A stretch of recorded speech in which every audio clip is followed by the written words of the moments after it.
Joseph nous apprend qu'il faut sanctifier le travail, se sanctifier dans le travail et sanctifier par le travail. Jésus, le Verbe de Dieu, sanctifia le travail humain en se faisant homme et éleva le travail humain à une dignité inconnue jusqu'à son jour. Dieu se fit homme. Le Verbe de Dieu a dû apprendre à travailler comme un homme, en imitant l'exemple de son père de la terre, Joseph. Saint Joseph était un artisan qui travaillait au service de ses concitoyens et dont l'habileté était le fruit d'années de durs efforts. Sa forte personnalité humaine se détache des récits évangéliques. Il n'apparaît jamais comme un homme timide ou craintif devant la vie.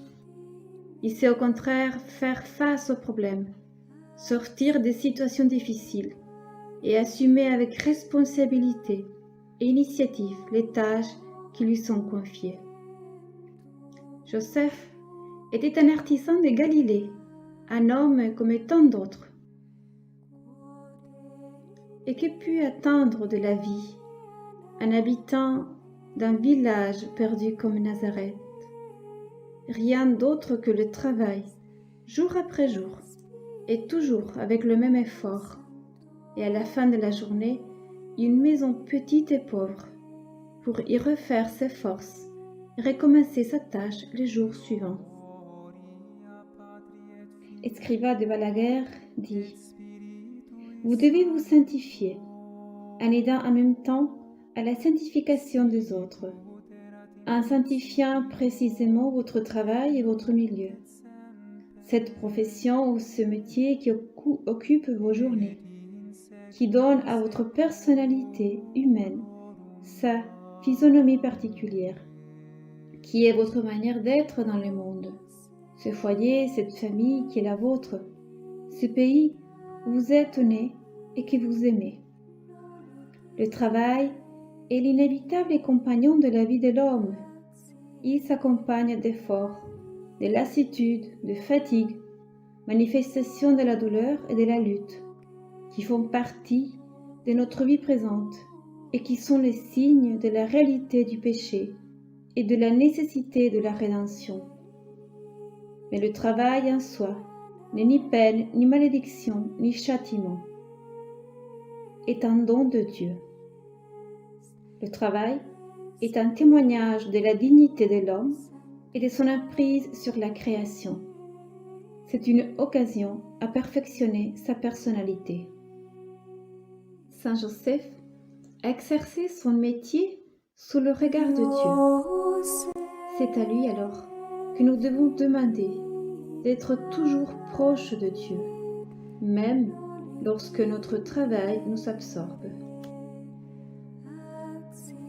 Ô glorieux patriarche Saint Joseph, obtenez-nous du Seigneur humilité et simplicité de cœur, goût du travail et bienveillance envers ceux qui sont nos compagnons de labeur, conformité aux divines volontés dans les peines inévitables de cette vie et joie dans leur support, conscience de notre mission sociale particulière et sentiment de notre responsabilité, esprit de discipline et de prière, docilité et respect à l'égard de nos supérieurs, fraternité envers les égaux, charité et indulgence pour nos subordonnés.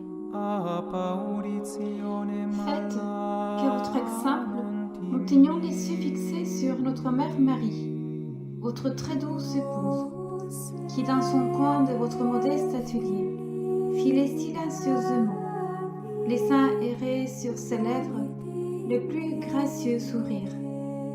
Faites aussi que nous n'éloignions pas notre regard de Jésus, qui peignait à votre établi des menuisiers, afin que nous puissions ainsi mener sur terre une vie pacifique et sainte, prélude de celle éternellement heureuse qui nous attend dans le ciel. durant les siècles des siècles.